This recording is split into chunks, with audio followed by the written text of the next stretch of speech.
গাড়ির স্পিড ছিল 70-এর মতো হবে। এবারে কি কি গাড়ি কি গাড়ি? ওই হচ্ছে তোমার হচ্ছে যে গাড়ি পিক আপ ভ্যানের মতো আর কি, মাল বয়া গাড়িগুলো। হুম ঠিক আছে, ওই 70-80-তে হবে, মানে টোটো আর মোটর সাইকেলকে বাঁচাতে যেয়ে এই হুম প্রবলেম এটা হয়েছে আর কি।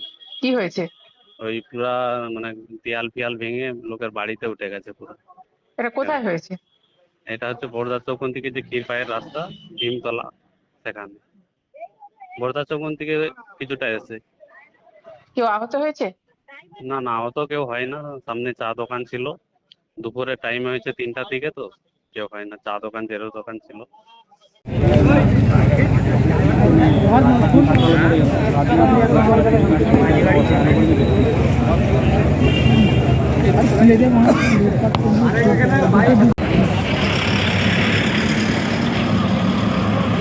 আচ্ছা,